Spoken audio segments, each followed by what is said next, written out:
a knowledge of this kind has come, and it has served us till date. Imagine how ancient is this text, and it is preserved. It is there even today. When we were children, we wrote essays, right? About cow, postman. Anyone preserved it? This is like, you see, here is a text where it was at the verbal level, not written style. Verbal level, it was handed over, one generation to another. Then came the written style. That knowledge we are discussing today, Vedic knowledge. Verbally maintained for thousands of years, and then it came to written in palm leaves, stone walls, wooden planks, and from there to paper, and to the electronic age. Imagine the journey of the knowledge, and we were able to preserve it. How ancient, and it is preserved. Not just preserved, it is effective even today. There is an Arjuna in all of us, so Gita is relevant. It's not just Arjuna in the battlefield Krishna was talking. He was talking to somebody like you and me, who are not sure how to deal with life, who are not sure how to move forward in life. At every juncture there is confusion. Incidentally, the first chapter of the Bhagavat Gita is called Arjuna Vishada Yoga. Arjuna's depression. All of us are familiar with it, right? Depression, despondency, helplessness. At some point of time, we are helpless. We are not knowing what to do. Most of us don't actually live. We exist, like Arjuna. Then came the knowledge. There was a big shift from mere existence to living. We are born to live life how we want. We are born to live life to our full potential. We have the potential and we don't bring it out. Too much fear, too much worry, lost somewhere, not sure how to deal with it. We become unhappy. So this book is for you and me. We apply that book, few verses, it can transform us. If we study from the first chapter to 18 chapters, systematic study, we don't need any other book after that. We will be well established in the scriptures of Sanatana Dharma. Bhagavad Gita is the gist of it. Upanishads are considered as the ultimate books we have. That is the pramana. If anything which we speak, if it is in line with Upanishad, we accept it. So Gita is a gist of the Upanishad. So studying Gita, threadbare, chapter 1 to chapter 18, we are established in knowledge, paravidya.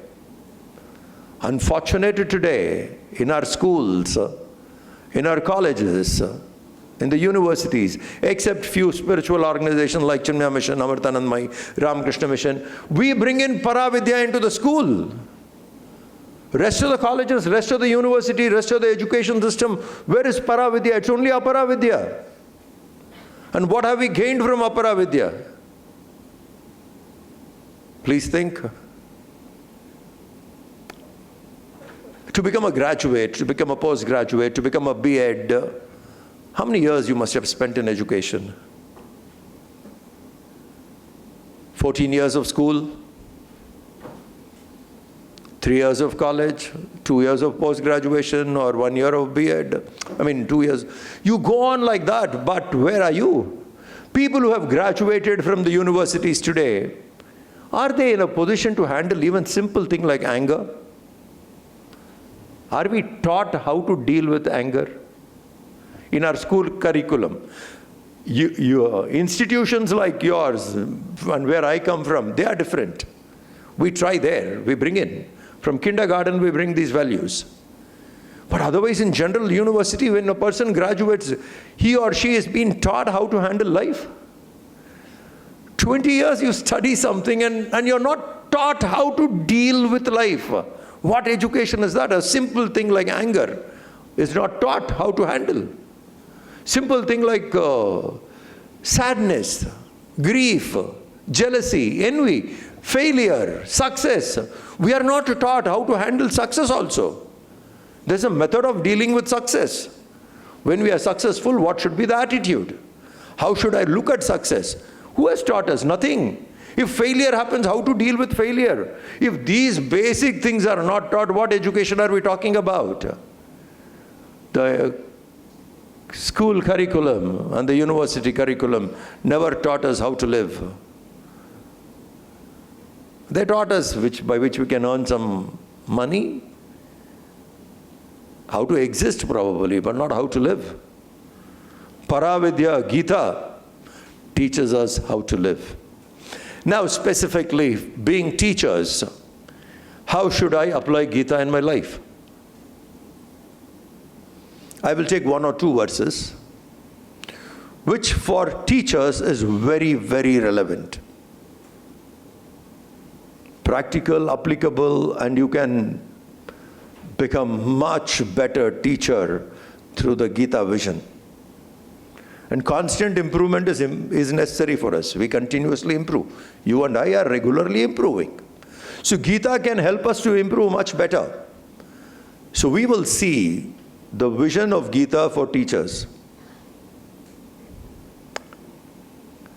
Chapter 12, which is called Bhakti Yoga.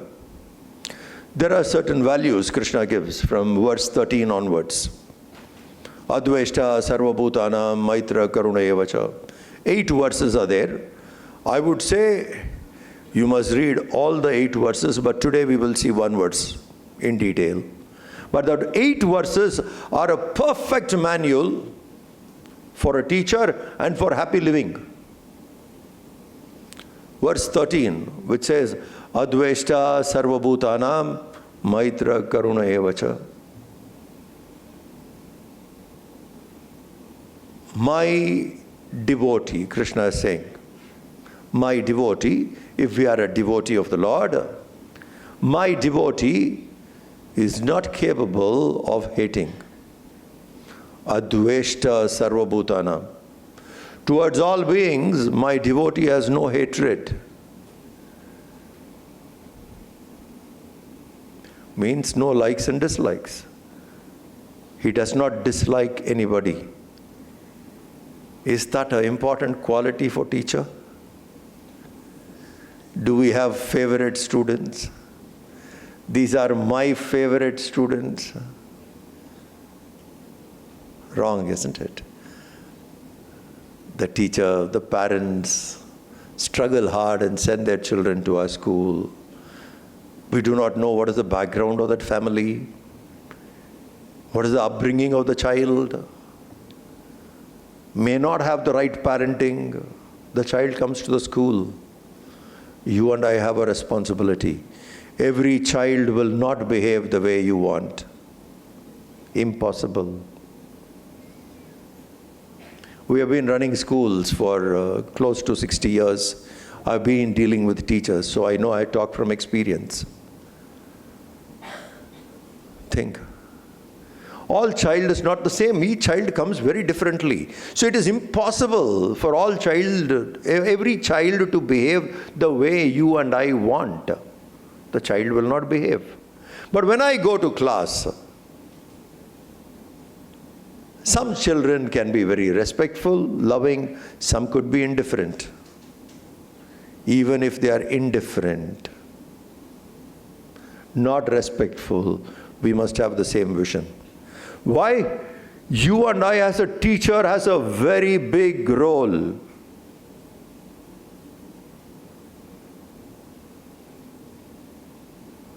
Chanakya, he made a statement. Building of a nation or destruction of it are in the hands of a teacher.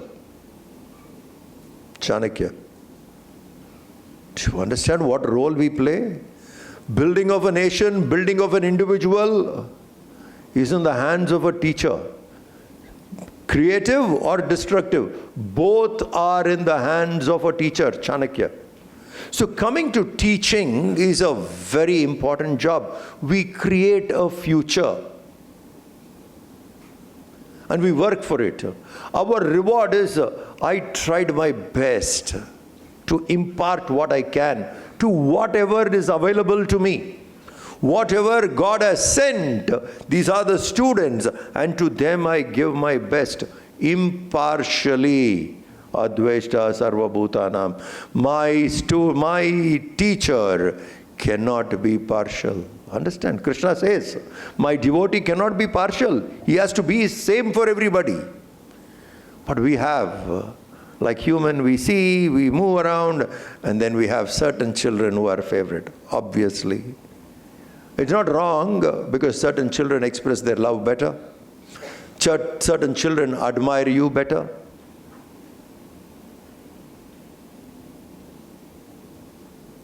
And obviously we will like them. But our vision is not liking the student alone.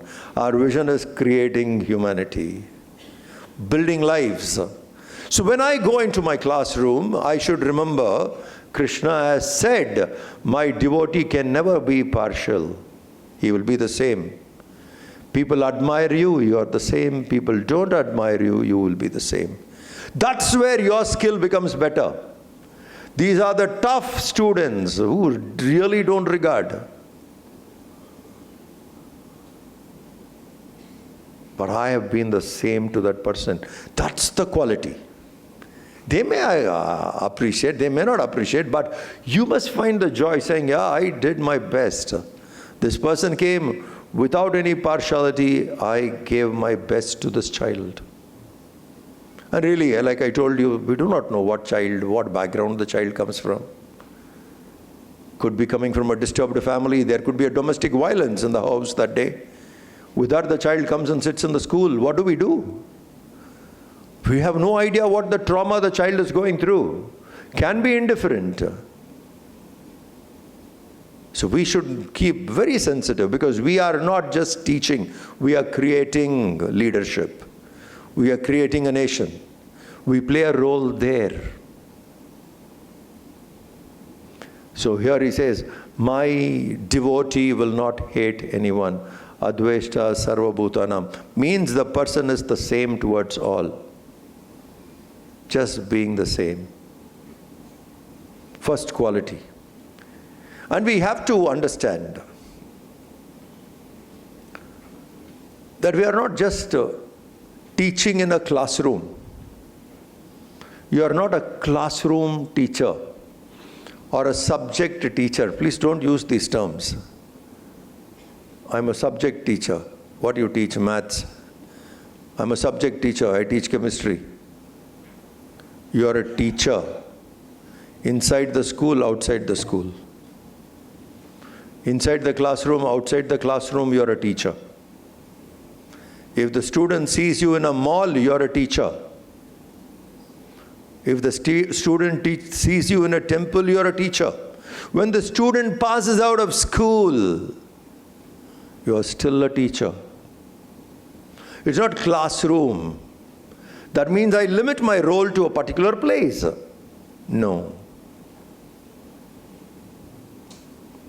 You don't have to answer this question, okay? But I'm putting a question. Just to think, make you think. Don't answer.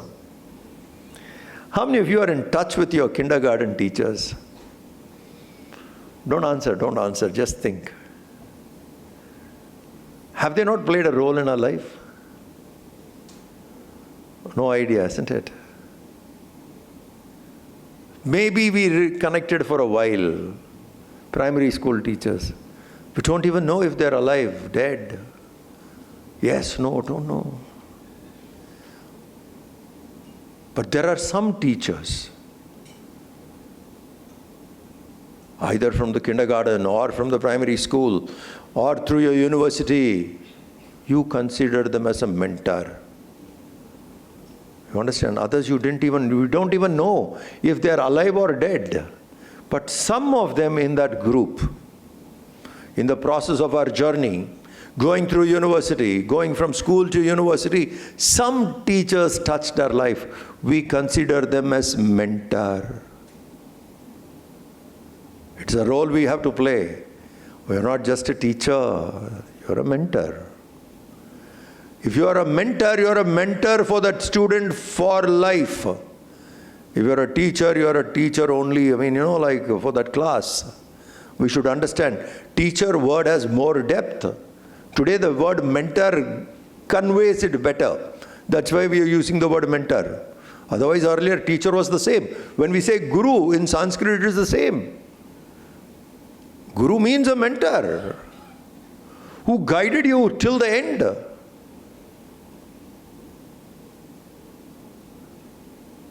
So we should transform ourselves to that. For that, this is necessary. Now, I'm not just a teacher in a classroom. I'm a teacher even outside. Then we become mentors. That child needs guidance. The child will be in touch with you. So one quality we need to take first from this verse, that I will go to the class without any partiality. That is our job. That's the growth, standard of a teacher. That this teacher is not partial. Among students, if they can see you that you are not partial, thank you, sir. How admirable that is. That this teacher is not partial. Treats everybody the same. Advaita sarva bhutanam. Second quality, so one point. Imagine how beautiful this line is. That a teacher cannot be partial, point number one.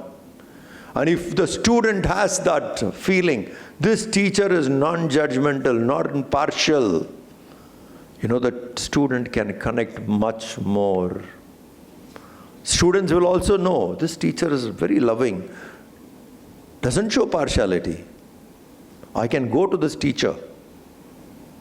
I can go back to this teacher anytime. If I have a problem in the classroom, or I have a problem in the school, someone is bullying me, or someone at home, I'm disturbed, I need someone. This is a teacher to whom I can go. That quality. So, a teacher cannot be partial. Point one. Advaita sarva bhutanam maitraha. Friendliness, mitratva, friendly. How friendly are we to the students? I'm addressing a spiritual gathering, and people who are in the organization, all of you will understand this point more easily. Even from Pujaniya Amma, did you learn more from her when she was on the dais or when you are interacting with her? Where did you learn more? Someone can talk from the dais, knowledge imparted. But then when you are interacting personally, which are very informal, how much you learn there? I have learned from my guru off the stage more than on the stage. On the stage it's a text being described. Off the stage is living. How he responds. That informal connect makes us grow. How many of us connect to our students informally outside the classroom? How difference it will make?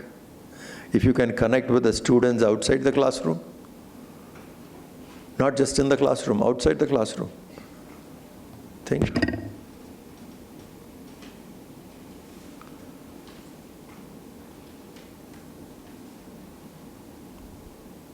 Have you gone with your students and watched a movie anytime? You watch a movie with your family? And there are movies which are trash. I'm not talking about it. There are movies which are very educative. Absolutely educative. Like in my introduction, you said I'm an editor, publisher of a magazine called Chinmaya Udghosh. It's a monthly magazine, and every month we give a movie review. Movie which youngsters should watch, children should watch, what lessons they can pick up. There's a lot we can teach through a movie. And it's nothing wrong. Once in a while you say, I heard this movie is very good. There's so much to learn about it. I am going. If you guys like to come, join. You can tell your parents. Or you can call them and say to the parents, saying, this movie is very important. There is a value in it. I have seen it. I want the children to see. I'm going again. Can your children come? And after that movie, you come back to the school, sit with them and discuss that movie. These are the values which happened. Do you know what you have developed with a child? Trust. Trust. You have just demonstrated to the child, I'm there for you, even outside the classroom. I'm there for you, outside the school. Once in a while, I'm going to this temple this evening. Those who are interested, please come, send a voice note. If you're coming, come to this place, we'll all go together. And then talk to them about the temple. What is this deity? Why are we worshipping? What is the puja done here? How ancient is this temple? Since when? Just talk. A child spending time with you informally would benefit the child much more than a child sitting with you only with a textbook.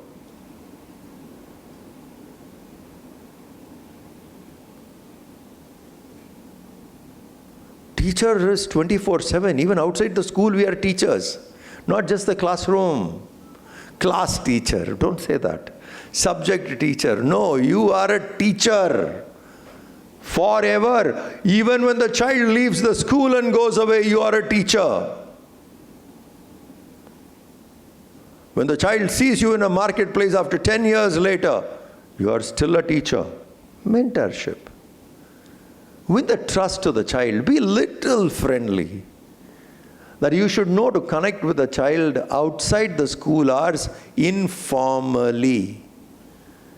When you become friendly to a teacher, to a student, guiding them, you know how much the child would learn from you? And when the child knows that there is something bothering me today, I don't know where to go and talk, I don't think my parents can even understand, the child will come to you straight. It is that relationship, formal, informally, and the trust which the student has in the teacher. Once that is established, that's where we say, Tvameva mata cha pita tvameva. Tvameva bandhus cha saka tvameva. To the Guru we say, I can see a mother in you, I can see a father in you, I can see a friend in you, I can see a relative in you. I consider you as all. I can fall back on you every time. Because a relationship of trust has developed.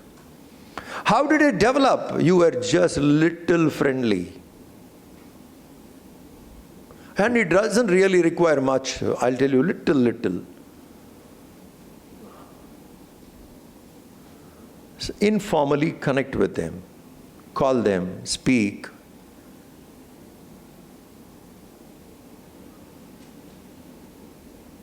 Go watch a child. If the child is in the playground, just go watch her sometime. Let's say you are teaching maths and a particular child isn't very good in maths. You're trying your best, but the child is not getting it. You go watch the child, probably in the playground the child is playing better. Happy, more enthusiastic. Call the child and say, I saw you yesterday in the game, you were really good, you're doing so well. But maths seems to be not your subject. But let's work hard. Let's try. You sit with me after the class for 15 minutes, I'll try and teach you. That extra 15-20 minutes of personal touch, personal guidance can transform. This is called friendly. Not just efficient in teaching your subject. Be friendly. Trust builds on that. Efficient, your kindergarten teacher was efficient, but you do not know where the teacher is today. No relationship, it ended. You may remember them in your memory, but relationship was not established. The teacher came, taught and went. That will be the same case if you also follow the same method. But if you have worked on little friendliness with a child, informally, maitra, in friendship, trust happens. If there's no trust, it is not friendship, it's just time pass companion. Someone traveling along a companion, you are sitting in a bus and somebody comes for a while, you get down at your stop and you go, you don't remember that guy. But if it is with relationships are like that, if there is trust, then that is relationship. That is friendship. Put little effort on being friendly to the child.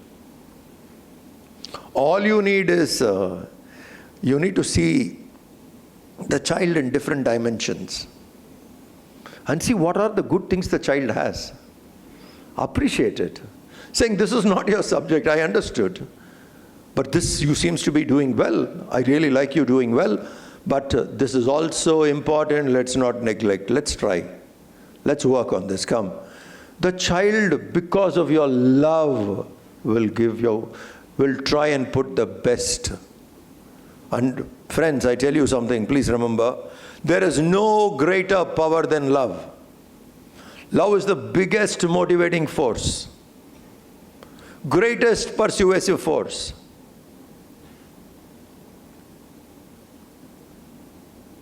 You ask all these sadhavis, why are they there?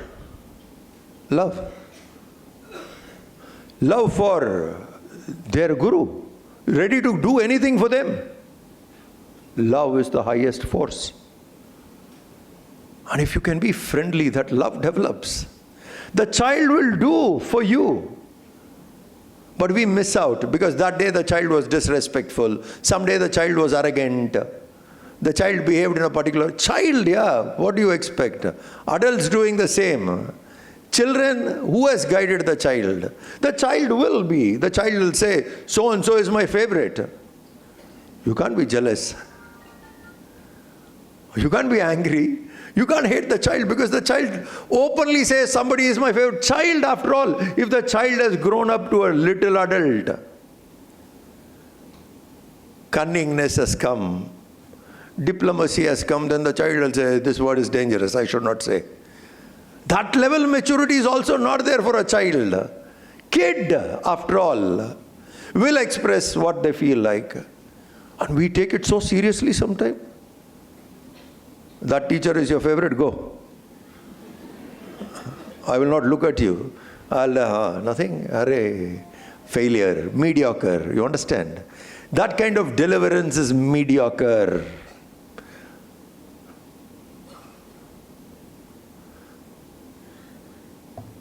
Sri Aurobindo, he said once, go for the difficult. That's all, one line. What is it? Go for the difficult. We all prefer easy. If it's easy, just do it. Oh, that's easy, I'll take it up. Difficult, no, avoid. Avoid, no. Go for the difficult. Your quality, your standards will rise. Your living would be, you rise up to another level if you start going for the difficult. Don't settle down to mediocrity. Don't settle down to ordinary. Go for the difficult. Now, how do I apply that? The toughest students in your class,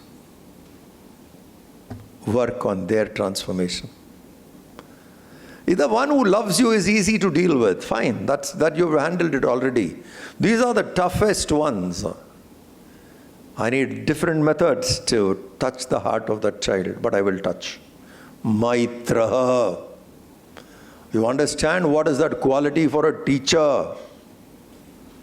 The toughest students, the indifferent students who made fun of you, let us say. And students do make, isn't it? In their own conversation, they would make up children after all. We can't have the same feeling of an adult to adult relationship imposed on a child. That's wrong.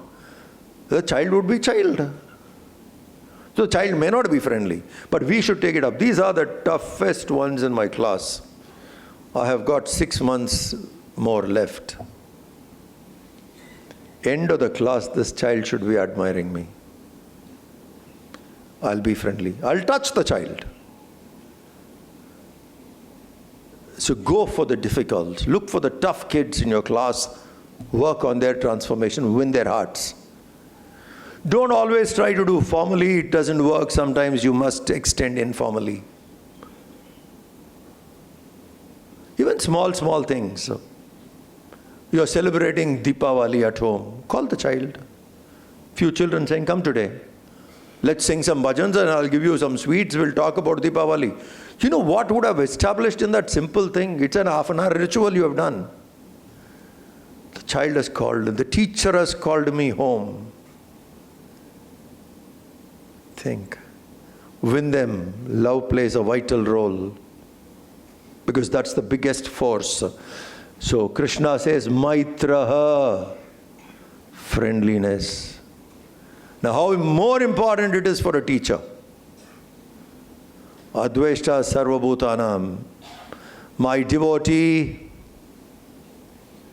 will not hate anybody, no partiality. Maitraha. Krishna says, you're my devotee, then be friendly. These are spiritual values I'm talking about. Krishna says, Maitraha, friendly. Be friendly. And that's more for as a teacher. Because there you win the trust. Adveshta sarvabhutanam maitraha karuna evacha. Karuna. Compassion. Little compassion can make big difference. Like earlier I told you,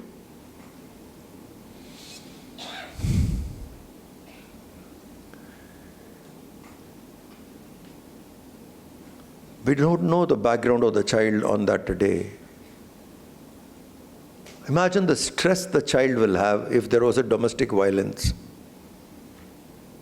Very uncertain, absolutely threatened, feeling insecure. That home what the child had in mind is shattered. And they have sent the child to school. How do you expect the child to be that day? Or if that is the environment at home regularly, how would the child be? We need to be compassionate. Karuna.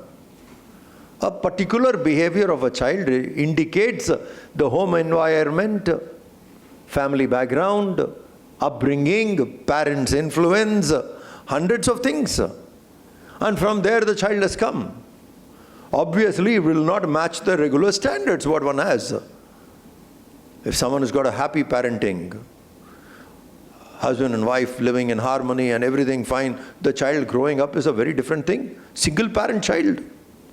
Or disturbed environment at home. What the child will do, think. And the pressure which people put at home also. We need to be compassionate to the kids.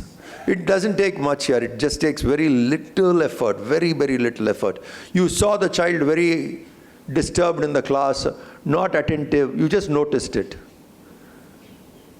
When you ask every child to leave the classroom, you say, you stay back, I need to talk to you. I have seen you very attentive. You learned so, but today you were not focused. Maybe you are disturbed something. If you have not understood what I taught, maybe end of the school, you sit with me, I'll teach you again. The child finds an anchor in you after that. Your karuna, your compassion, the child will start anchoring in you. It doesn't take much. You were inattentive, come, I like to talk to you. How long? See, the lessons are such that you can teach quickly. And one-on-one, when the child is giving full attention, you can easily teach. You understand? With distracted attention, it is difficult. But when you sit one-on-one and you ask focusedly, have you understood this? Have you understood this? It doesn't take time. But you have touched a life. The child will know that this teacher cares for me. Maybe at home people don't care for me, but here there's someone who's caring for me, who took time for my goodness. Compassion.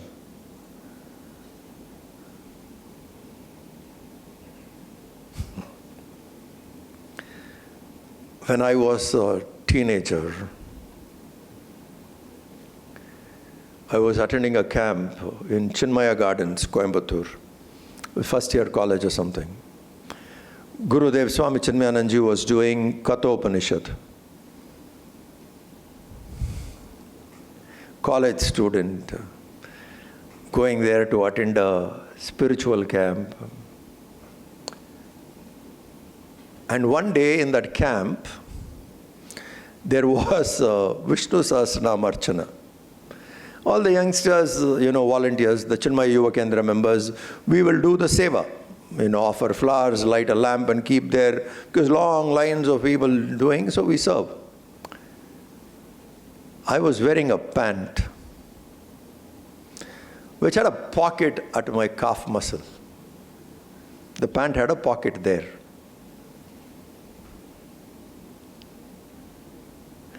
I put Katha Upanishad book in that pocket. I put Katha Upanishad book in that pocket. Why? You can't talk to teenagers, you can't reason, you understand the mind is that, the growth is that, the senses are getting wild and nobody can reason out. My senior man in the Yuva Kendra, the leader of that group that time, he came and he said, see, this is not correct. You can't keep the book at your leg and Gurudev will not like it. I looked at him and I said, you prove why my leg is unholy. You prove, no? Tell me why my leg is unholy. If the hand is holy, why my leg is unholy? What is wrong if the book is there? You can't reason out. So that guy went on his way saying, whatever is in your karma, what is stored, you will get it, go. He walked away. I am keeping the book and going there, serving, offering somebody flowers, some lamp, oil. And once or twice I have to pass through where Gurudev was sitting. Swami Chinmayananda was sitting. He saw the book Katha Upanishad in my leg. And he knew, I am little new. I mean, new in the sense, age is such that, so he just looked, one glare he gave. Didn't say much, kept quiet. I saw he stared at me and I noticed he stared at the book. I noticed it, it registered in me, but I walked away. And for all of us, the senior most leader of the Yuva Kendra that time was one, Parindra Kadakia. He's from Bombay. Poor guy, decently dressed, a formal pant, cuffed t-shirt, looks very decent. Gurudev ripped him off, saying, you are the leader of the youth and you dress like this, and there's nothing wrong in that. On a traditional, on a puja, you should have been on a kurta. He went on him. And Parindra is getting it. And here, like, all of us are listening. There's a tradition, there's a wear, on a puja, what you should wear, no dress code, this, that. Actually, he was talking to me. But Parindra was the instrument. Compassion. I was stupid. But had he corrected me at that time, pointing my mistake, I would have walked out. Saying, what are you talking about? I would have put the same question, why unholy? It's a utility, I'm just keeping the book there, what is wrong? Reverence of a Shruti, Veda, that respect comes as you mature. At that time I was not matured. He knew if he has to say something strong, I may get distracted, I may walk out. Now you understand compassion? For my good, the man was patient. This is compassion. for my good.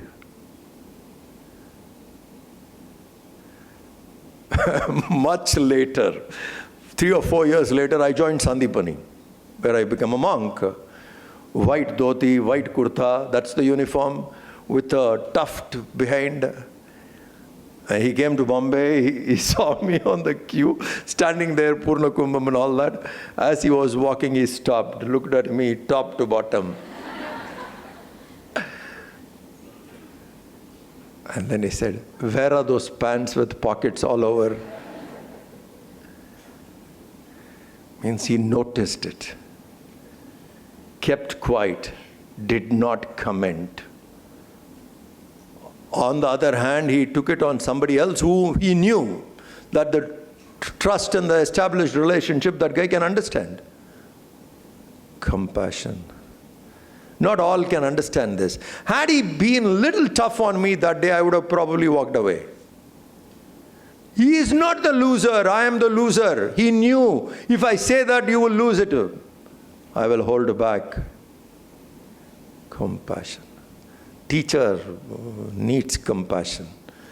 We should know when to utter to the student, when not to utter, because that wisdom is necessary. If the student is at fault, but if you say there at that time, the child may not understand. Teachers need to have compassion. Some students need repeated guidance. They can be a repeated offense. We need that compassion, saying, let's go along, little more. There can be a change.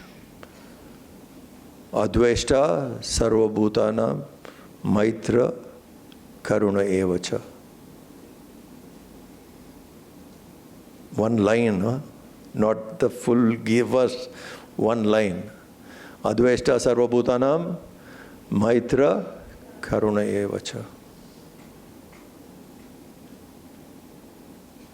Nirmamo nirahankaraha. The next value in that verse is nirmamo nirahankaraha. Nirmamo. Mamatva, mine. You understand? We keep saying mine.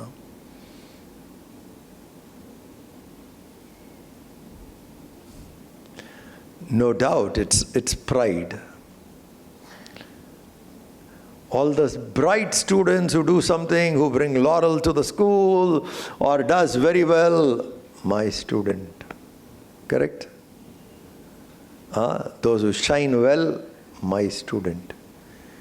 What about others? They are no claim. You understand? Mine. This should not be there. An unfortunate student is also my student.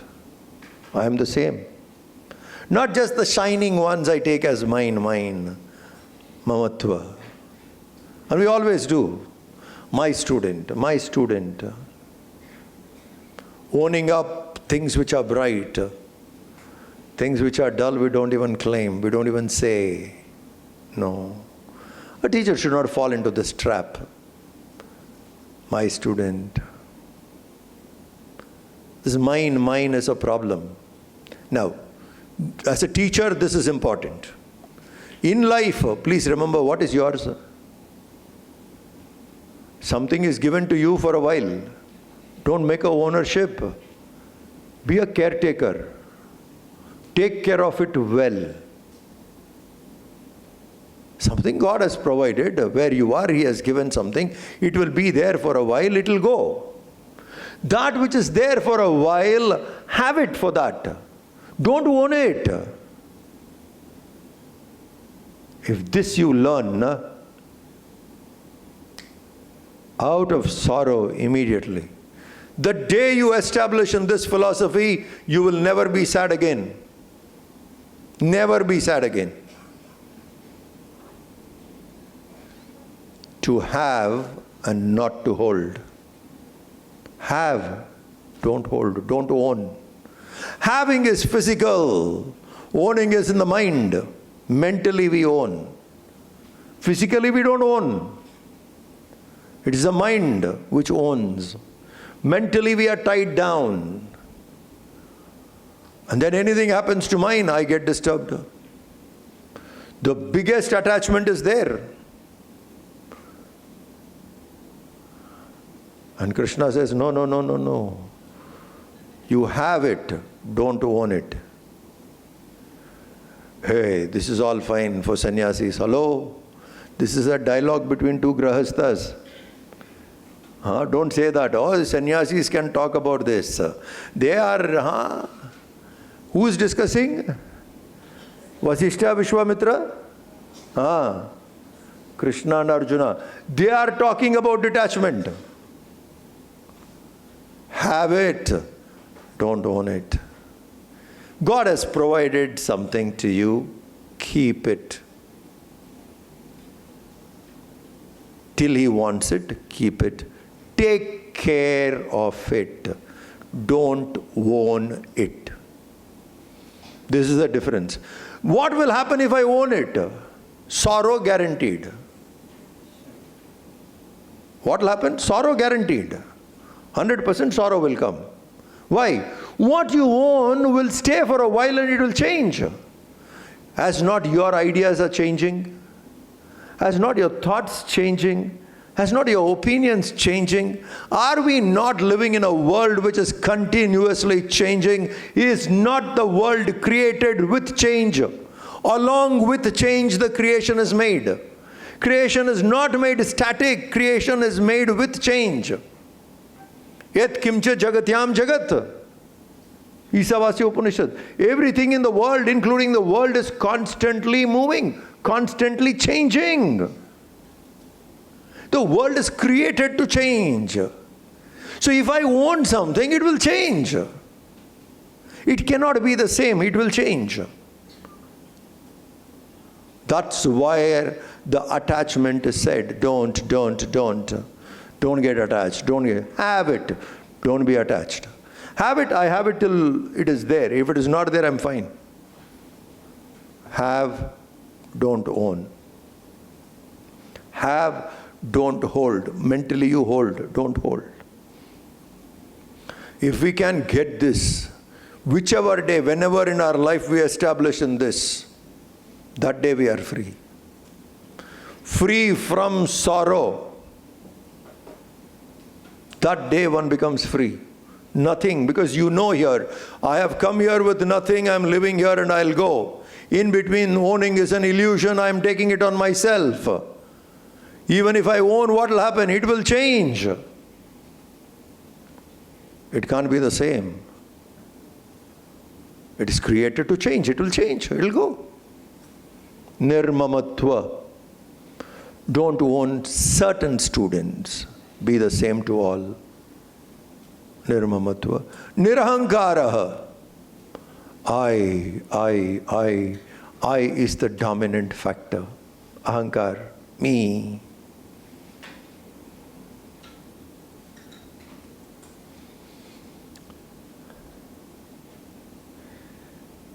Ahankar is that I. There's no concern for others.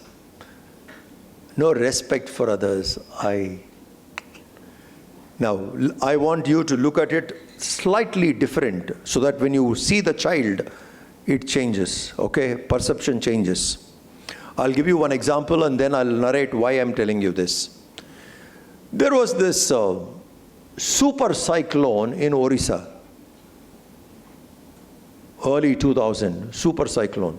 Orissa was affected. The wind was 300 kilometers per hour speed. The wind was coming and taking anything on the way out. Farms were destroyed, flood, super cyclone, roofs all gone. Road is blocked. Nobody could go to Orissa. Andhra Pradesh government has to work overtime to get the passage so that supplies can go. Food, clothing, warm clothes, plastic sheets, because people are on the roads. All smashed and gone. So we also were working, and there was a relief truck which we created, 2-3 trucks, and I was part of the team. I went to Orissa to distribute something. People, they were in need. Distributing. one man came in front of me, he stood. He gave one stare, and there was too much pain in his eyes. Oh, you could see that, and you could see the man is in agony. Pain. And he said something. He said, some time ago, I was that side of the counter. I was that side of the counter. I was there in a position to give. What has happened to me today, I am in front to receive. Any idea? To whom are we giving? Any idea? We do not know the background of the person who has come there to receive. If this we understand, the other person with whom I am dealing, I do not know who that person was, what that person's background is. Ego will not come inside. Respect will come. Respect will come. Now why I am telling you this is, you and I are jiva, having a body. You and I are not the body. There is a body, and you, the jiva, is occupying that body.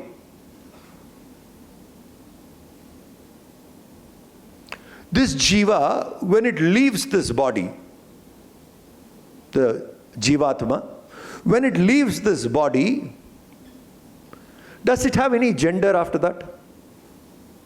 When it leaves the body? Does it have any age after that? When it leaves the body? When we are in the body, I can say, born at this time, this is my age, this is my gender. I can say all that when I am in the body. When the jiva leaves the body, where is age for it? Does it have a gender? No, it is pure consciousness. Pure consciousness has no age, no gender. That pure consciousness, without age and gender, genderless, ageless jiva occupies a body. That's what you and I are today. When I leave this body, who's elder, who's younger? Who's man, who's woman? In the body. Now when your child is there in front of you, you looked aged, elderly, and the child is young. With reference to that body, the child is young. Outside that body, the jiva and you are same. All of us are same. With the body, someone is young, someone is old. Without it, all are same. So the student sitting in front of you, who that student is? What was the journey of that jiva before you, before coming to this class? In our earlier life, we have no idea what they are. But the jiva is there. A long journey of the jiva has brought you there. Aneka janma samprapta. Karma bandha vidahine. Aneka janma samprapta. It's not one life. And I'm elder, you are younger. No. In jiva, there is no age. No gender. Think. Ageless, genderless jiva. You. Your student. Ageless, genderless jiva. Respect. Where is ahankar, ego, I am this, I am that? When we have the correct understanding, this can't be. Because the student who has come, you do not know what the jiva's journey was.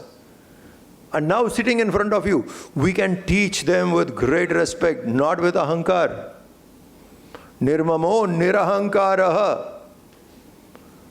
A student is ignorant. I am teaching, but I teach the student with respect. Not with arrogance. Not with ahankar that you don't know and I am teaching you learn. I don't know who you are actually. What you have traveled and come, I don't know who you are.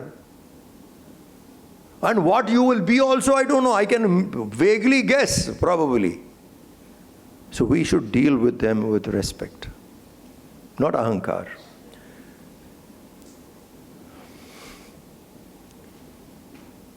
One example from Swami Chinmayananda. He's an Advaita teacher. He taught Advaita philosophy. We have never seen him sitting and doing puja. Nor does he carry an altar with him. Wherever he goes, he doesn't carry. See, someone can carry a Shiva altar, Krishna, Amma, different altars. But he never carried any altar with him. Nor has anyone seen him doing puja. Obviously, nobody has seen, so a person asked him, Swamiji, do you do puja?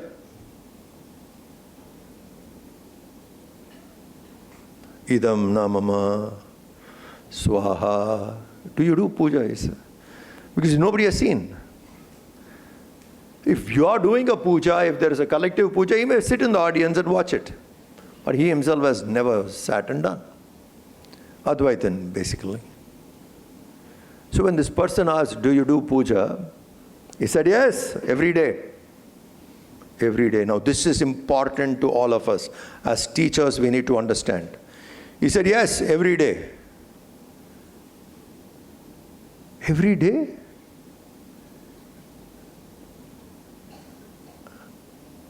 He said, evening 6:30 to 8 p.m. Every day in the evening, 6:30 to 8 p.m., I do puja. 6:30 to 8 p.m., he takes class. Every day. Evenings, he takes class, 6:30 to 8. He says, 6:30 to 8, I do puja. That classroom, Yajnashala, the grounds, the auditorium, he says, that is my puja room. Look at the man.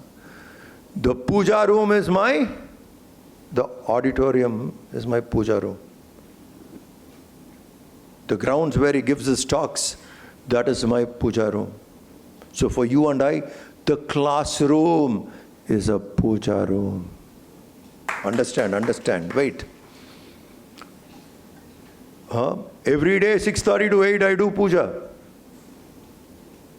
Auditorium or the Yajnashala is puja room. People sitting in front of me are Devi Devata. I invoke the divine through knowledge. This is important. And he lived this way. The people sitting there, he didn't come there saying, you are ignorant, and I'm coming and giving you knowledge, take. No. The people sitting are Devi Devata. I invoke them through knowledge. We have never otherwise seen him doing puja.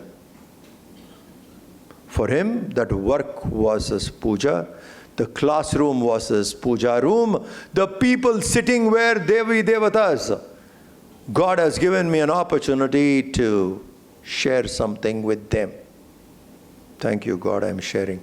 This feeling we should have when we walk into classroom. Then you're not taking a class, you're worshipping. Your work has become worship. Just one tilt in the attitude. The jiva has no age or gender. Please remember. They are sitting in front of you. So that classroom is my worship room. Those children are deities. God has given me an opportunity to nurture them with knowledge. With whatever knowledge I should nurture, let me do. This feeling, if we serve, that becomes prayer. Imagine every day you walk into the school, that is your puja room. Probably morning 8 to evening 4, you do puja. Imagine that. Think. Nirahankara. If this way, if we change. What I'm saying is practical.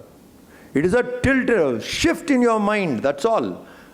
The day the sacred shift happens, that you walk into the school and saying, I'm walking into a puja room. If that shift happens in you, done, over. Now the approach of teaching itself will be different. And you are getting closer to divine because work has become worship. Think.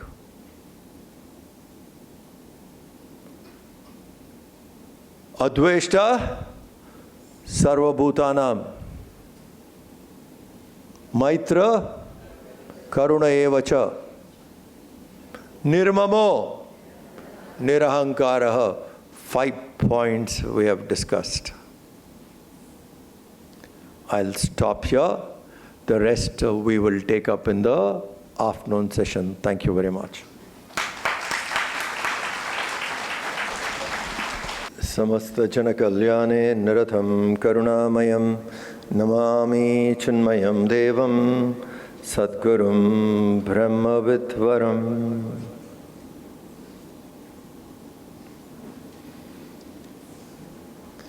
Please don't sleep. I am telling myself, okay, not you. And if I have to stay awake and speak, you stay awake. If you get into sleepy mode, I'll also equally compete with you. Okay.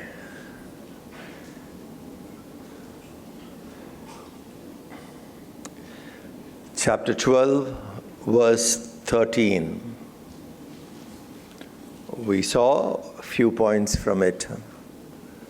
Adveshta sarvabhutanam.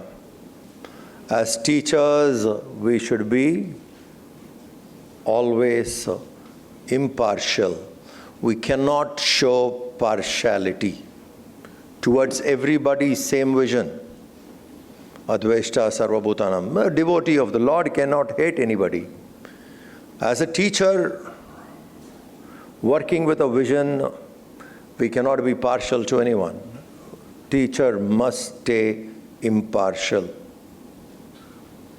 To win the trust of the child, we need to be friendly. Maitra. We have to become friendly with the children. The strictness should be backed with love and friendliness. Only strict will not work. There are people who will gain something, but only strict will not make a teacher. Absolutely no strictness, neither will make a teacher. You must be strict. You must be equally friendly.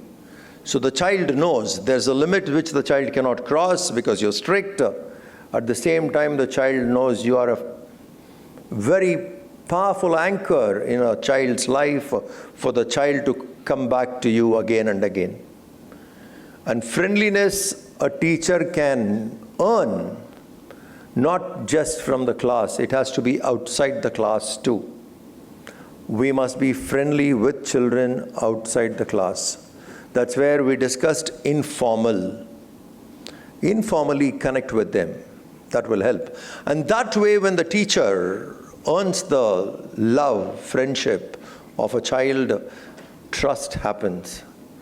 In a teacher-student relationship, if trust dominates, it's beautiful. If in that relationship, if there's no trust, like we discussed in the morning, you'll just be a class teacher or a subject teacher. You'll not be a mentor.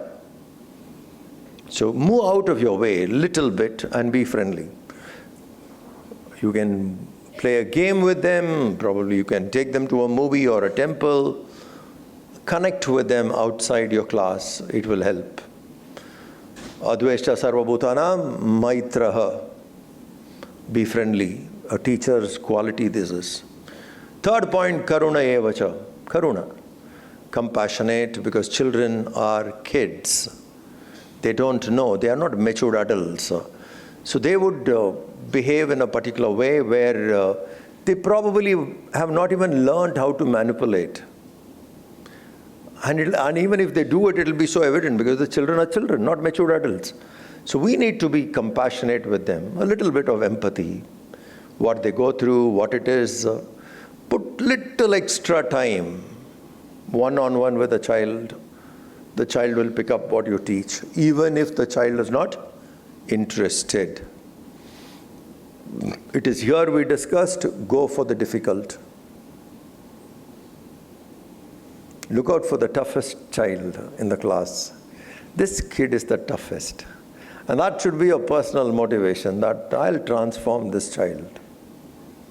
The child has no regard, no care, nothing, but transforming that child would be very, very effective. If you are able to handle the toughest kid, all other children are with you already. So don't shy away from the toughest kid. Don't ignore the toughest kid. Most difficult child, don't ignore. If we ignore, it's gone. We lose the game. Most difficult child, make it a point that this person I would transform. The book at the calf muscle. Please remember that. How compassionate that was. Karuna. Nirmamo nirahankaraha. These are my students, these are other teachers' students. No. These are my favorite and these are not my favorite. Everybody is part of your school, part of your institute. They need not be mentored only under you. So there are others. So we should keep a large mind open. And that's where partiality and all that should be avoided, when I said earlier. There are some teachers, they know these kids are really smart, good. My students. We make those claims, isn't it? And give opportunities only for them. That's very unfair on a teacher. Cultural show, oh, these are my favorite students. I'll send them only. How many school culturals, sometimes the same kid is sent again and again. The child is good. The second and the third best in your school never gets an opportunity. So it should not be just my student and I should send always the best. Yes, competition is beautiful, but unfoldment of a child is even more beautiful. Sending one again and again to win, and the next, the second or the third, many a times don't get this opportunity. And some teachers are obsessed with the people who do well in the first round, and they, like there's an attachment.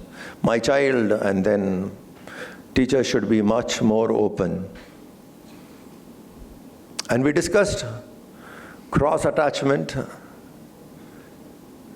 You are free. Whichever day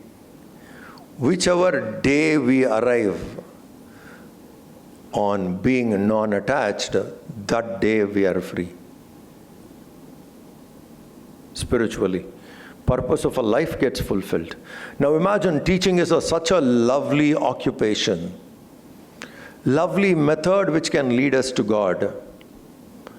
In that method, through that method, let's reach God, and the obstacle personally would be attachment, mine, that we should transcend. Nirmamo nirahankaraha. This is the last point we saw.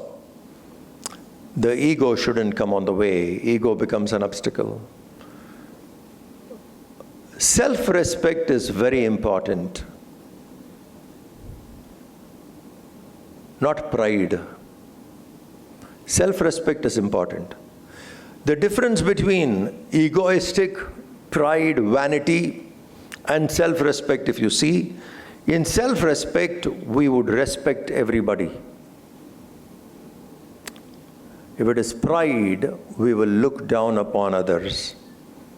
We should not look down upon others. They have their chance, they have their growth. We need to keep this in mind. Swami Vivekananda gives a very beautiful example. I mean, his level of, there are certain angles in which we see a person, we can understand that person's humility. Vivekananda said,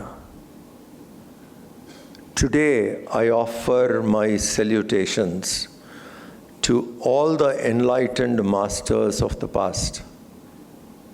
Today I offer. To the entire parampara of people who have enlightened, to them I offer my salutations today. Today I offer my salutations to all the enlightened living masters. Whoever is living today, to them I offer my salutations today. Whoever is enlightened today I offer my salutations to them. Today I offer my salutations to the future masters who would be enlightened. What does that mean? The ones who are ignorant today will someday become a master.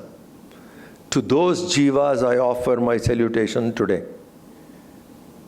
Past, present, future. Very beautiful line. To people of the past, the people of the present, and the ones who would come in the future, I offer my salutations to them today. That means the ones coming in the future are present ignorant. Someday they will become, but I offer today. It's like on a ladder. Some are on top, some are in the middle, some are at the bottom. We were at the bottom some time ago, before where we came today. And some are ahead of us. We will get there quickly. And some who are behind us will reach where we are today. Ladder. So when I know that the entire population is on a ladder, some who are ahead of me, I will go there. Those who are ahead of me were here where I am today. And those who are behind me is where I was before and I have come here today. So if we understand the ladder, then the entire population is evolving future. And keeping that in mind is self-respect. You'll never look down upon anybody. Classroom is our puja room. Classroom is our people sitting in the class are. Please keep that in mind. If you can see the students as divine manifestation, God has provided in front of you to facilitate. We do not know which background these kids were. That jiva's gaining of experience, we never know. The child has come, he is there in front of you for some purpose. Connect. So that way when we do, there won't be ego in us. Then the work which we are doing can help us to become divine. Simple work. Prayer. To sit and pray, we don't have time, isn't it? Most people will say, waste time, waste time. To sit and pray. Every day, are you regular in your prayer? No, no, no. Once in a while. Though I want to. And okay, every day I do, but the intensity is not the same. Little more work, first thing you stop is prayer, right? Guests are coming home. Friends are coming home. There's something happening. What do you stop that day? Puja, namesake, okay, ring the bell, just do, close it. Puja is something which you should enjoy. Please remember this, okay? Will help a long way. Puja, prayer, you must know to enjoy. Enjoy. Why? It's your exclusive time to God. Puja is your exclusive connection to God. Puja is your exclusive time. Celebrate it. Enjoy it. And if you're in a teaching profession, that work what you're doing, dedicate it to God. Offer it. I am entering into my school, which is my prayer room. The students who have come and the Lord has given me this work to guide and facilitate those children. And I do not know the background of that jiva, from where that jiva has come, from which all life, what the jiva has experienced, now is sitting in front of me. I'm guiding that. That should be very clear. Then with all respect, we will do.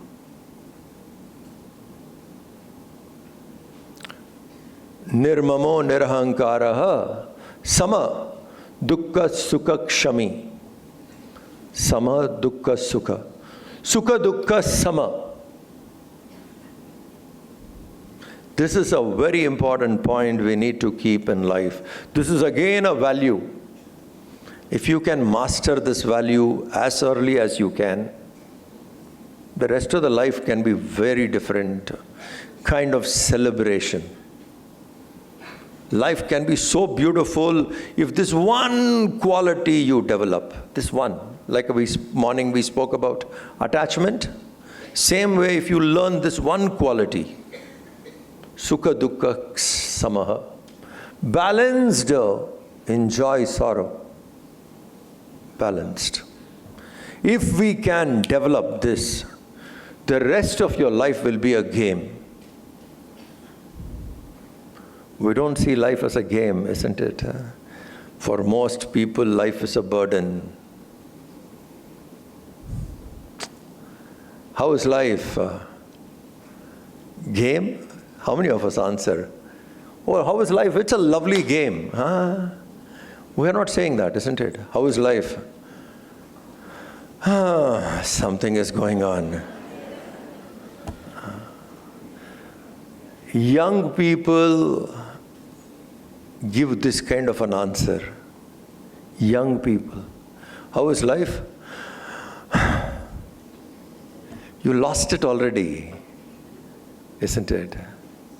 At this age, if you're going to say, how is life? Such a huge sigh. Just imagine you becoming 60 years old. How is life? No, sound only will come. Think. We are born to live well. Is that right or wrong? Living well is just developing comfortable outside. How many of us make that mistake? For us, living well means another car, another house, another comfort. Sophisticated comforts is what we think as living well. Not just you. Population thinks that way. We have a role here. Teachers we are. We have a role here to guide the child. Just comfortable, sophisticated comforts is not just living well. That is called standard of living. My guru always said, focus on standard of life. Living doesn't matter. If you have it, well and good. If not, standard of life. In those, let's say, not very comfortable, not many things, no, without luxury, simple life. Have not people lived a great value, standard of life? Our Subramanya Bharati. What was his standard of life? What was his standard of comfort? How comfortable was he? He didn't have a house for himself that way. Did he have everything, all the richness? No. Even when the king offered him, he did not take it. But his standard of life? High. His thoughts? High. It doesn't matter outside comfort is there or not, if standard of life is good.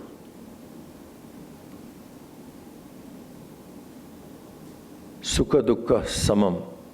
Mind has to be balanced between these two.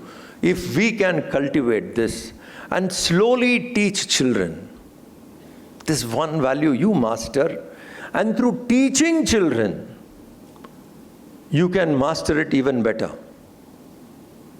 Because teaching is a beautiful way to learn fast.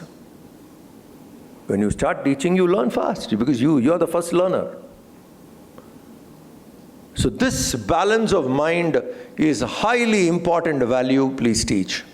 Let's not find life burden. Let's find life living. I'm here to live well. And I'll go through life cheerfully. No doubt difficult things will come.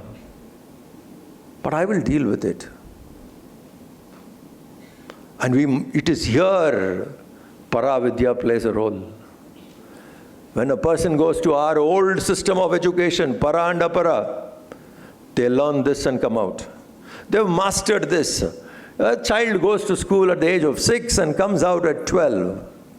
Comes out at 18. 12 years the child was in the Gurukula. Coming out, life, the whole life is like a playground. Go play. Why? You are trained how to live. What is that living? Sukha dukkha will come. I should be balanced. Today I'll be happy, tomorrow there can be unhappiness, but I should know to take both. On joys, I need not get too excited. On sorrows, I need not go too depressed. Balance it. If this you have mastered, just imagine. And teach the child. Today you can be successful, tomorrow you may not be. Tomorrow other person can be successful. You should know to be balanced. Today in victory, you've done well. Tomorrow someone does better than you, you appreciate. Make the children feel, yes, I will lose, a sporting loser. I'll win, a gracious winner, not arrogant in winning. Balance. Joy, sorrow, victory, defeat, name, fame, shame, all will come. They come that way. But in and through that, we should know to balance. Then that mind would be calm, balanced. An oscillating mind is far away from God. A calmer mind is closer to God. Oscillating mind, we are far from divine. Divine, disturbed, agitated, fluctuating, often oscillating. But oscillation stopped. We are very close to divine. Whole meditation, what people do is only that, isn't it? You calm down, calm down. The oscillating mind, we are trying to still it. In meditation, when we do japa and then we quieten the mind, oscillating mind, we use japa to calm down the oscillation. And then the japa slowly stills it. Entire sadhana is to get that mind still. So this, if we can practice between joy and sorrow, I would stay balanced. And in your own way, teach the child also to be balanced. Then you're preparing the child to meet life. That should be important, isn't it? When a child studies with you, when the child goes out of your school, your college, the child should be ready to meet life. If we fail to teach that, then we have failed. The education let us down. The child has gone out of the school and do not know how to live. Education failed. Child goes out of the school, suicidal thoughts, education failed. Child goes out of the school and says, yes, another opportunity to live, and I'm going to live. Why? They have taught me how to live. This art is important. Sukha dukkha. Keep the mind balanced. Is it very difficult? Let's think. Because when we are not trained, when we do not know, this can be very difficult. If we get the right codes, how to deal with this, if that code we learn, this can become easy. Joy, sorrow.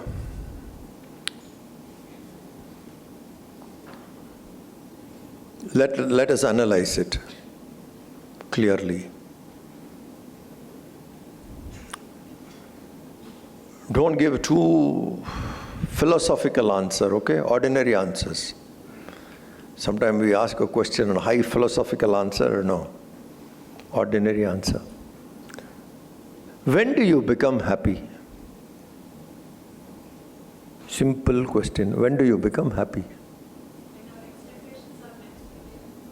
When your expectations are met. That means a desire. I have a particular desire. When that desire is fulfilled, I am happy. Certain desires are on a repeat mode. It's not one-time desire. There are certain desires, it's one time. You get it, you're happy. There are certain desires which are repetitive. You need to do it again and again and again. So every time when I am happy in the worldly sense, a desire is fulfilled. We all agree? Is this point clear? Every time, whenever I am happy, some desire was fulfilled. Correct? Without a desire fulfilled, were you happy? Possible? Rarely. Rarely possible. Without doing anything, you're so peaceful with yourself. Outside stimulation was not required. There are moments. I'm sure some of you would have experienced it. Without any outside stimulation, you're still happy. Peaceful, content, possible. But generally, for every moment of happiness, some desire was fulfilled. Correct? A desire fulfilled. Now, what it takes to fulfill a desire? What all it takes to fulfill a desire? Wait, what kind of a desire? It depends on that. Now, very simplest of simple, Tair sadam. Tair sadam, curd rice. What all it takes to get a handful of curd rice?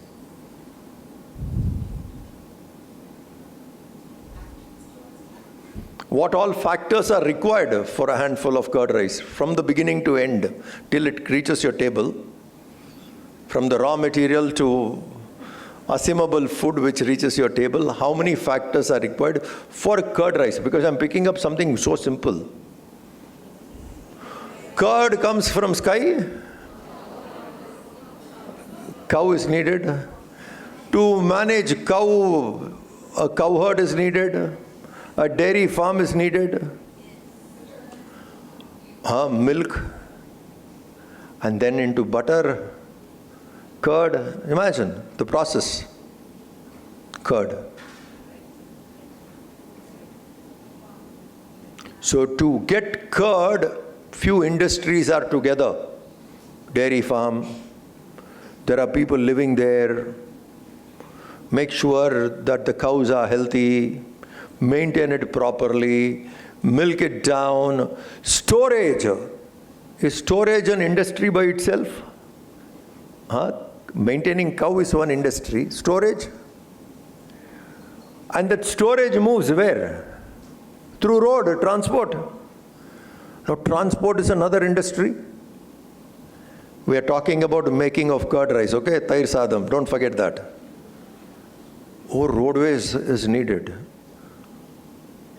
Dairy farm is needed. A farmer or a shepherd is needed to take care of all that. How many factors are involved? Then it gets stored in a wholesale market, and from there into a retail market, and then it is, imagine how packaging, how many factors. Then it finally reaches your house. This is only curd. What about rice? A farm should be there, a farmer should be there, animals should not eat it up, you should guard it day and night, and then you have the same process, transport, storage, everything. Transport what? Storage what? Curd you store in a cold place, a refrigerator. Now what it takes to make a refrigerator? We are still talking about curd rice, okay? Don't forget that. You need a refrigerator. To make a refrigerator, how many components are needed? Oh my God. So many components are needed to make a refrigerator, and then you can't drink it from your hand. You need a vessel to keep, and to make a vessel, now imagine where you get the steel from. We are still talking curd rice, From steel plant you need steel created, and from there the vessels are made, and that's an industry. Somebody sells it. Oh. To have a simple curd rice, countless industries are involved. Yes or no? So many factors are involved in fulfilling handful of curd rice. One simple desire, curd rice. Now, who made these industries? From where did these industries come? You and I did not create them. We did not create these factors. We only desire. These factors which are there have to assemble together. So many of these factors need to assemble together. Then that desire is fulfilled. Understood? For one desire, known, unknown. Adi Daivik, Adi Bhautik are needed. Countless of them have to come together for one desire to fulfill. Yes, no. You take anything from here. Now, curd rice is the simplest example I said. Because many people think, oh, on making food, curd rice is the easiest to do. Isn't it? Just some curd and rice, you milk there, done. But making it, for it to be there, countless factors are come together. Is this point clear? Now, from childhood, your childhood, the earliest memory you have of yourself, the earliest, from that day till now, how many desires are fulfilled? Huh? How many factors must have come together? From that time to now, how many factors must have come together for every desire to be fulfilled? Now, who brings those factors together? Who assembles them together? Who connects karma and karma phala together? Ishvara. You understand? Ishvara brings them together, assembles them together, creates it, and all these factors assemble for every desire to be fulfilled. And from childhood to now, we have no idea how many desires are fulfilled. Countless. Clear? Honestly, we have made Ishvara work overtime round the clock. Overtime, round the clock. Not just that, the curd rice goes inside, then do we do anything? For it to be converted into proper energy to be supplied across the body, into blood, etc., we do nothing. Ishvara's factors. If Ishvara functions like this and has worked over time to make you happy, from childhood to now, so many desires we have been fulfilled. And he brought all these factors every time together. Now tell me honestly, what you gained in life is more, or what you missed in life is more?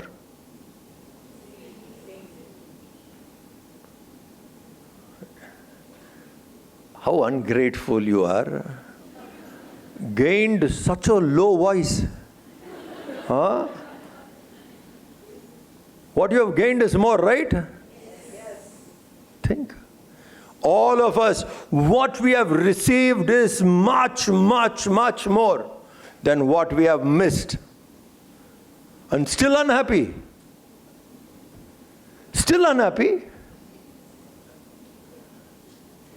How? What you agree, you analyze for yourself, you will agree, yes, what I received is much more than what I actually missed. And still unhappy. You know why? You remember only what you missed. That's the reason.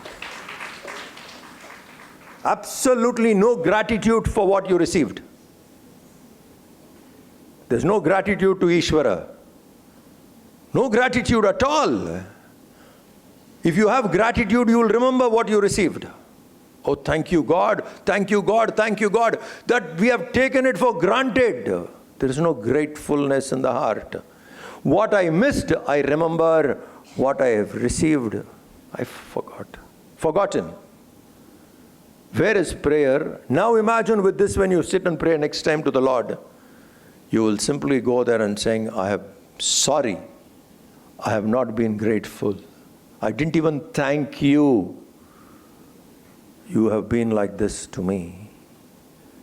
Over compassionate, and you have, flooded me with abundance, and I have forgotten that. Abundance. How many times we were happy, forgotten. What we missed, we remember. We can never be happy that way. If I remember what I received, there cannot be even complaints in life. Cannot be a complaint, because what I received is in abundance. What I missed is handful. If this is understood, then between joy, sorrow, the mind will be balanced. Because nothing, yeah, fine. Yeah, this didn't happen, so what? So many good things have already happened. So many wonderful things I've already received. If I miss this, what does it matter? Now from this angle, this is the right angle of seeing things, okay, what we have discussed. From this angle, if you have to rate your life, 1 to 10, how much will you give? Your teachers anyway, you keep rating people, marks. You give marks. Now I am asking. For your life, if you have to give marks, 1 out of 10, from this angle, how much will you give? 10. Say 9.5, okay. Don't go to 10. There's God realization still left. Dharma, Artha, Kama, Moksha, that is still there. So 9, 8, we should be rating there, isn't it? 8 out of 10, 9 out of 10, 7 out of 10, okay. Is that less marks? Distinction, right? What do you call? 75 is distinction, right? I hate marks, so I won't know, that's why. Because at school I never got any of them. The truth is that. 35 if I get, I'll be happy. There'll be a celebration at home. I had a sister who was brilliant gold medalist. She will get 90, 95, 100, no celebration. I'll cross 35, whole family will celebrate. So I am marks, I don't know. So 75 is distinction? Think now. 77.5 out of 10. You are already in distinction position in life, in your own eyes. If you miss 1 or 2, what does it matter? Can you be sad again? Now tell me, balancing joy, sorrow, is it difficult? No voice here. It cannot be difficult, because joy, sorrow will come and go. A wise man understands that, it comes and goes. Get this. And make your child also understand that. The children you teach, in your own way, make them understand. Make them feel what it is, how many factors. If they develop gratitude to God early in life, as a teacher, you have fulfilled the biggest thing in their life. Forget what subject you teach. But in life, you have taught them something so beautiful. You have taught your children to be grateful to God. Sanatan Dharma, core value. That way you teach your child. How will the child go away from Sanatan Dharma? The child will have all the pride in Sanatan Dharma. And we are still talking one verse in the Gita. What is the richness what we have? The richness of our literature. One verse. Think. So teach your children. You develop that grateful heart. Teach your child the grateful heart. Let the child also in your own way learn this balance. Joy, sorrow, joy, sorrow. Small exercises you can start doing it. It will help you also and for the children. Maybe, like have a book in a classroom. Blessing. Every day ask a child to write one blessing. One blessing. Oh, this I consider as a blessing. This I consider as a blessing. And if you find the child slightly down, open up, flip through your book and see. Are you not happy? These are the blessings you have already got. Why are you sad? The child will also understand. Balance of mind makes us live life well. That is Paravidya. Teach that in school. You live it. Show it by demonstration. And let the child also pick it up. Prayerful, grateful heart. You have evolved the child very well.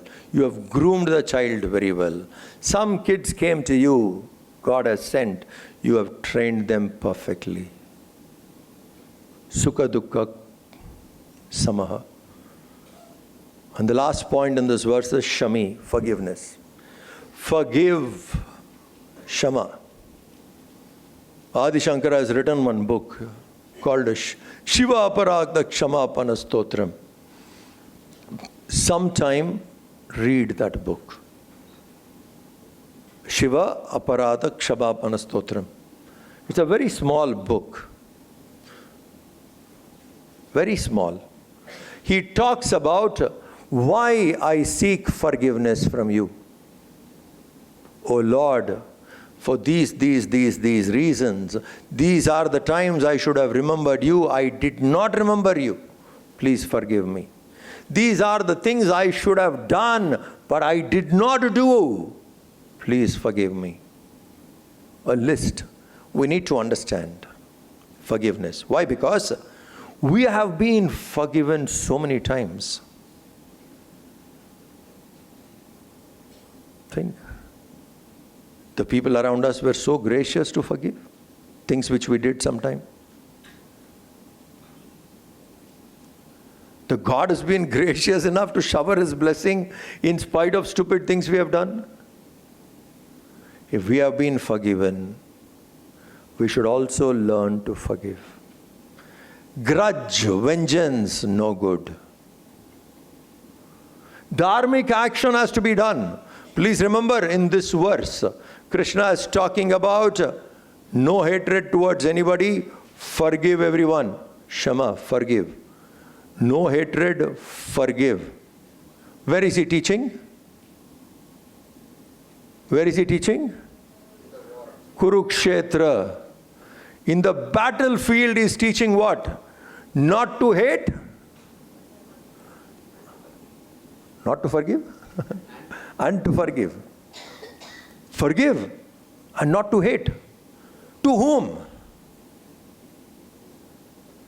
To whom? To whom? To Arjuna. Why? Why is he teaching? Arjuna wanted to run away from the battlefield. I don't want to kill anybody.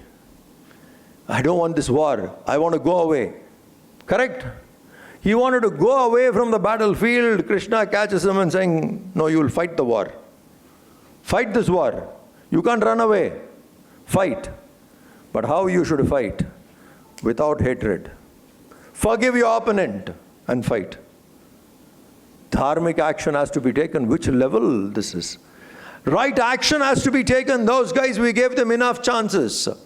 We have forgiven them, we have tried our best, and we tried to settle down amicably, but they choose adharma over and over and over. They neglected dharma. We gave them chances. They did not. Now comes a time they must be destroyed. But in your heart, fight this war without hatred. Without hate. What teaching this is, huh? Go into the war without hatred. Kill the opponent down without hatred. Pull him down. No hatred.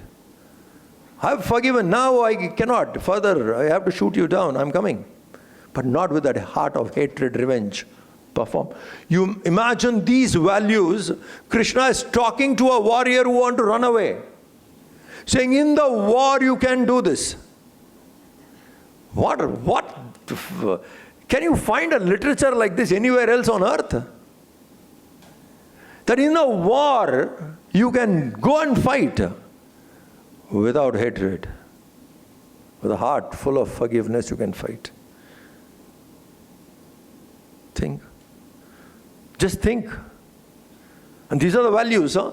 To a one who wanted to actually run away, saying, enough, I don't want to shoot anybody. I don't want this, I don't want that. Let them do anything, I want to go away. Hey, you can't run away. I'm forgiving them. You can't, not like that. Come here. Learn now. Now you forgive them. But the action has to be taken without hatred. What a literature. Forgiveness is a lovely quality. We must have it. First, forgive yourself.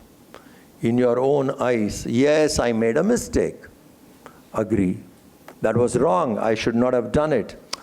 Circumstances, situation, something or other pushed me to do it. Okay. Now I made a mistake, I have learnt my lesson. Oh Lord, forgive me. I will not repeat this again. Forgive yourself. How much burden goes away when you do it? Otherwise you're carrying a burden. Such a huge burden on the head. All the past mistakes, all sitting there crushing one down. Guilt, overweight with guilt. Forgive. Forgive yourself. Forgive people around you. They also make mistakes. Give them a chance. Give them a chance. And when they are not correctable and action has to be taken, then you take an action. But that heart is taking action without hatred. Right action has to be taken. You're taking a right action without hatred. Kambarama, and if you see, Rama sends Ravan one day. Ravan is standing there without any arrows, all lost. He says, Indru poi nalaiva porukku. Go. And next day he kills him. Was there hatred in Ram when he killed Ravan? If there was hatred, why you would have finished him earlier? Now, even one more day chance he gave. Now you're killing someone down without hatred. See the action. See the state of mind.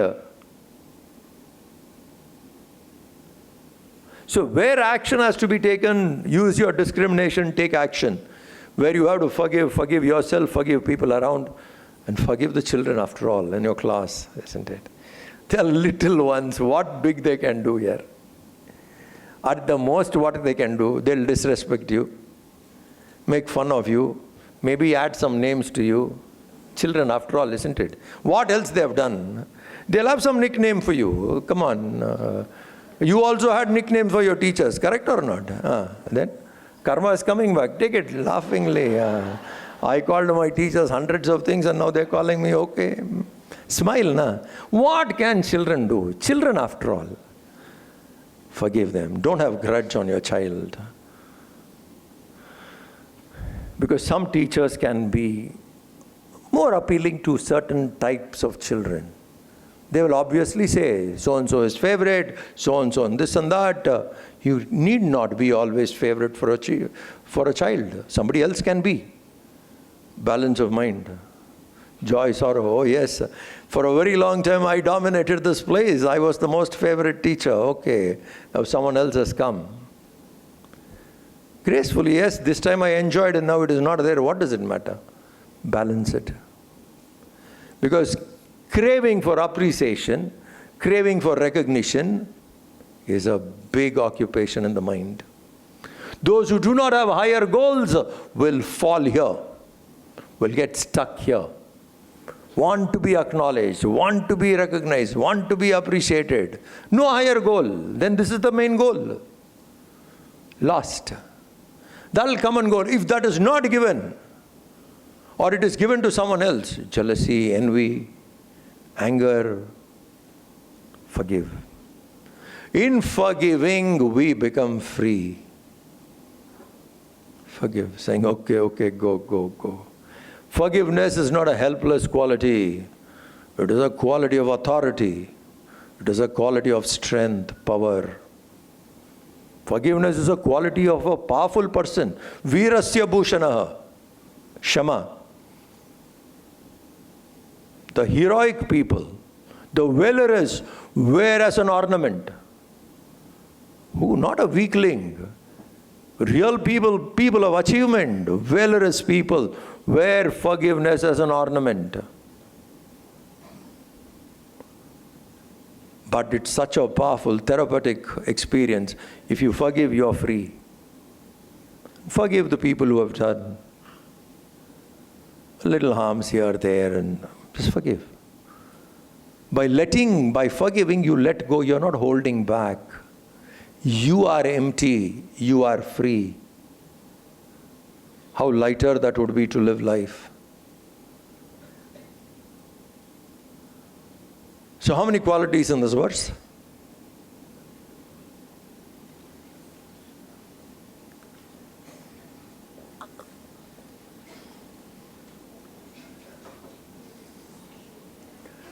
And you ask questions to your teachers. To your students, you ask questions. Nobody is answering, still counting.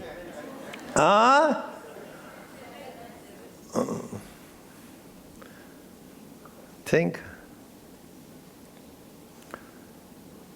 Adveshta sarvabhutanam, maitraha, karuna, nirmamo, nirahankaraha, sukha dukkha. 7 points. 1 verse. Teacher's manual. How to be a good teacher. 1 verse of the Gita. Think.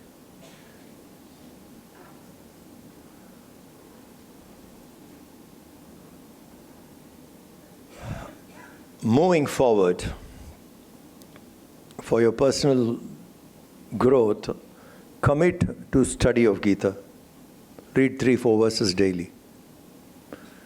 The more balanced you are, more wise you are, more better teacher you would be. You would guide your students well. This is such a lovely topic. Gita in daily life. Let that reach out to the students through you. If you can do that, if we achieve that, do you know how we have blessed ourselves? If Gita, message of Gita, reaches few people through us, the wisdom of the Lord is flowing through us to some people. What a blessing that would be. We can. So moving forward, study the Gita daily. Study daily. We just discussed 1 verse. And every line, every angle you look at it, it is such a beautiful book.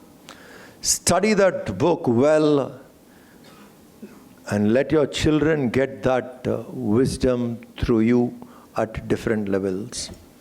Best wishes. Thank you very much.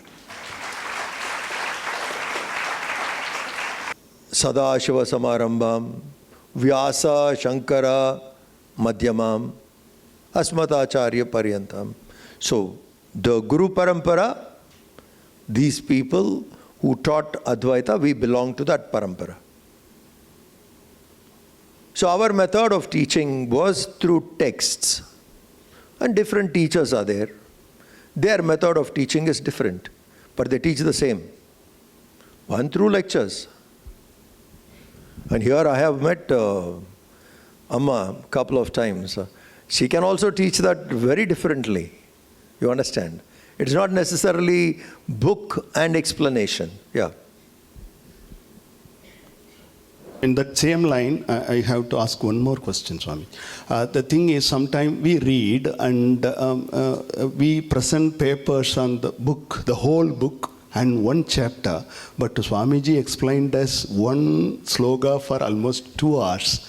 So that is our parampara, that we learned from the readings and all. And in the parampara, Guru parampara and all, the Guru will teach only one sloga, and the whole day by doing the service to the Shishya will be thinking about that, and the next day he has to come and recite whatever the day before it was taught by the Guru, and he has to explain it and all. They say it that way. In that line, we read also another sentence that Gita Muhurtam. Sometimes Gita will be really understood by us like how Swamiji explained to us. Instead of simply reading, realizing the Gita, and we would like to know from Swamiji about the Gita Muhurtam as well. Thank you. Listen. Earlier, our Gurukula system was different. People learnt it in leisure. They go to a teacher. 12 years they stay with the teacher. And the teacher observes the student. Understand, this student is here at this level of evolution. Another student is elsewhere. He is slightly more evolved. Or the third person is much more down. He understands the level of the student, and one-on-one he guides. There will be certain things common, like chanting and few things. But otherwise, the guidance and the sadhana prescribed to each one depends upon their level of evolution. The best method of education was that. We lost that Gurukula. We lost our Patashala. Gurukula is a residential school. Patashala need not be residential. We lost our Maha Vishwavidyalayas. All that is gone. So what was left was joint family system. Now that is also threatened. When all these three institutes failed, when our Gurukula is gone, destroyed, Patashala is gone, destroyed, we still had universities. People went there, they learned. That also gone. When all that was destroyed, we still had joint family system where the parents taught the children. Family traditions, all that what you have is the mother who has taught it, isn't it? How to celebrate Deepavali, you didn't learn in school. You learned it from your mother. How to celebrate the Vijayadashmi, Durga Puja, Navratri, all this you have learned from your mother. So we had family traditions handing. That is also being challenged. Now to come back to this place, our first job would be to keep the family intact. Family values. Your child must be taught to adore their parents. Love their parents, grandparents. This we need to teach. This is the parampara. So if we make the family stronger, we can go to the next step and the next step. We can get back what we have lost. But family has to be together here. Then certain things we learn out of experience over a period of time. You think this was my first lecture? 30 plus years I am talking. I should be able to speak. Na? One verse you talk for 2 hours, what? 30 plus years you can't. It comes out of understanding, reflection over a period of time. Anybody who spends a lot of time on a particular subject, thinking about it, reflecting about it, that subject becomes deeper in you. When it becomes deeper in you, it comes out naturally to you. The process is, the subject has to become deeper. For that, over a period of time, time is required, reflection is required. You read, reflect, then it goes inside. Over a period of time, that's not a big skill. Over a period of time, anybody should do it. Swamiji, one question. As a teacher, weeds need not any manure, but at the same time, nurturing a plant, we need special protection. In the present days, children's attraction towards all the, including electronic gadgets and other things, and they don't have any attention even from the parents or even from the teachers, we can say, or from the society. Distractions are many, but guiding them to be a balanced children, to be focused, how can we train them in these situations? Lot of work we have to do. As teachers, you and I have lot of work to do in this regard. Simple question.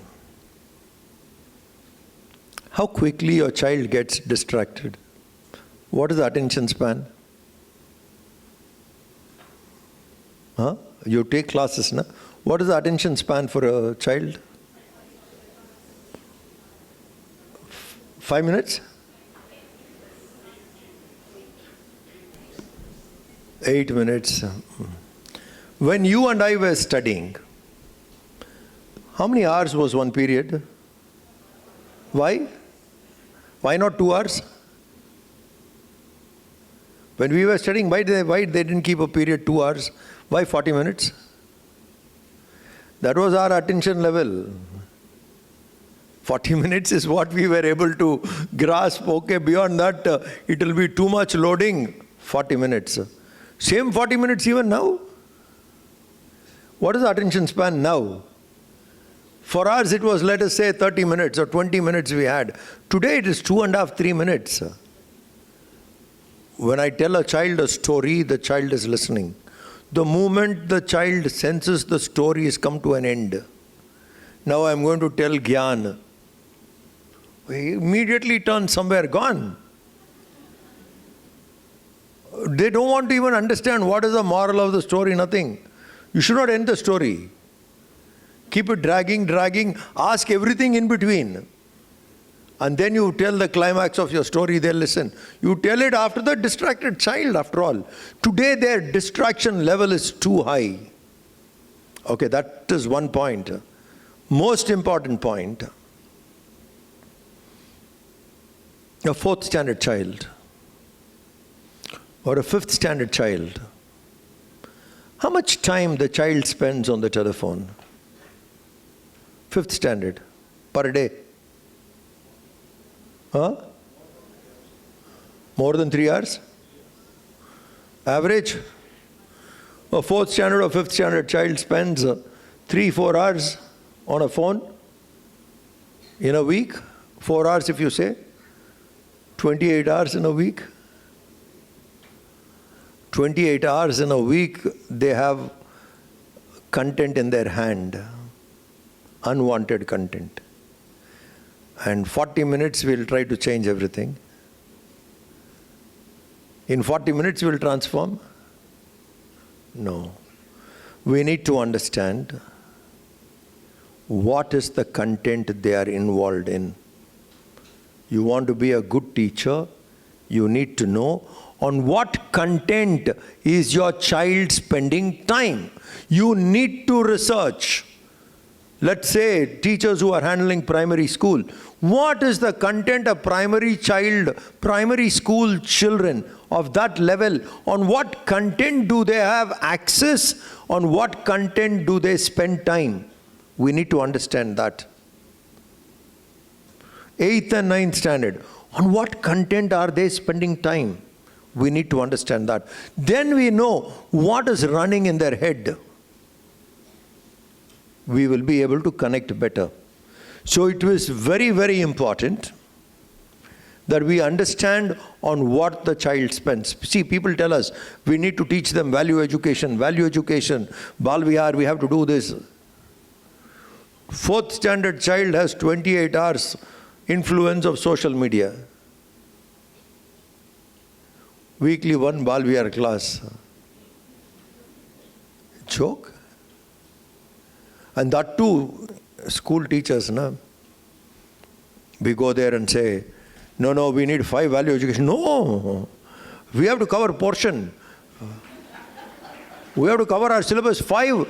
Array, you're making 5 value. No. Still some of them think it is secondary. That doesn't work. We need to understand what the child is going through. What is the influence on the child? That knowledge we should have. Then accordingly we will teach. Accordingly. We need to understand what is the knowledge of the audience. According to that only you have to speak. Same way to the class, you need to understand, my child is exposed to all these things almost 28 hours in a week. And I get 4 periods in a week. Where is 4? Where is 28? So in this 4, if I have to convey, I need to understand the language, the words, the examples, what the child can understand. So there's work we need to do from our side to do it. Put some team together, gather that information, what it is required. Then we would be much better, because you will talk in a language the child will understand. You will use concepts which the child can understand. We need to spend time on that, because we need to understand the distraction what the child has. Accordingly we should teach.